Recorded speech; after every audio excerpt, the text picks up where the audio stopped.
Naglinis at nagtanim nga kami ng gulay dito sa bakanting lupa malapit sa ginagawang swimming pool at naimbitahan din nga tayo na makiselebrate sa Influencer Day dito sa Beauty Derm. Sinuwerte pa nga sa raffles. Uy!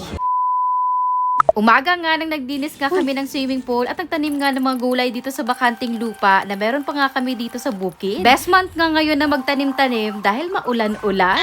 Malawak pa nga itong pagtaniman namin at may dinrawing pa nga kami ni Papa Boy dito na triangle house na ipapatayo namin dito banda para sa mga bisita namin pag mag-i-stay sa bahay ay may tulugan sila.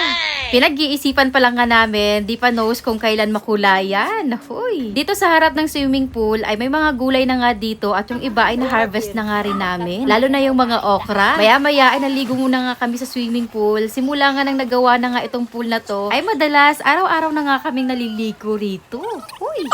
Lakas din nga ng loob ng batang ito na magpalutang kahit na malalim dahil dito sa suot niyang floating salbabida. Tapos, uminom muna nga kami ng barley paragis with spirulina ni Inday kahit sino nga ay pwede uminom nito. Bata, 4 years old up, mga mommies, daddies, lolas, and lolo. Kinagandahan kasi sa barley natin ay nakakapag-boost siya ng immune system, nakakatulong sa may mataas na sugar, cholesterol, at marami pang ibang magandang health benefits ito. Tapos, bandang tanghali nga ay pumunta na nga kami dito sa Beauty Derm building ni Ninang Ray to celebrate Influencers Day. Dami naming na-meet ditong mga ibang influencers, especially mga kapampangan vloggers na napapanood lang nga namin. Lalo na artista, kung kilala nyo rin nga sila, patag na lang. Sobrang thankful din nga ako kasi isa nga kami ni Inday sa naimbitahan dito to be part of this event. Napaka-grateful namin dahil dami kaming natutunan sa isa sa pinaka-humble na CEO ni Ninang Ray sa pag-share nga niya sa amin ng kanyang naging journey at sa mga pampaswerte tips niya. Huy! At yung mga hindi namin na alam, nalalaman namin dahil sa kanya. Ay, for the go.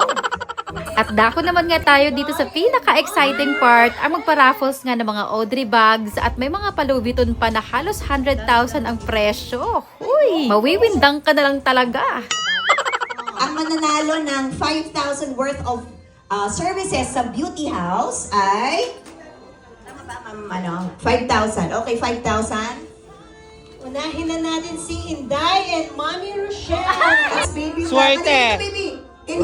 Kasama rito ay may mga vouchers pa nga si Ninang na nakahanda. At isa nga kami ni Inday sa napili na makakuha noon. Huy, for the go. At wala talagang uuwing malungkot. Pagkatapos ng event ay dito may pagkakataon nga kaming makipicture sa isa't isa, kumain ang mga gustong kumain dahil may mga pang-chicha din nga silang nakahanda. At bago magsiuwian, nakapag-picture pa nga kami dito sa may terrace ng top. Tapos pagbaba naman nga namin sa lobby, hindi pa pala tapos ang bigayan ng giveaway kasi meron na naman nga dito silang binigay. Grabe talaga, pumunta ka ng walang bit-bit, uuwi ka ng maraming bit-bit. Huy! Pag-uwi namin sa bahay, may masaya na namang mudra.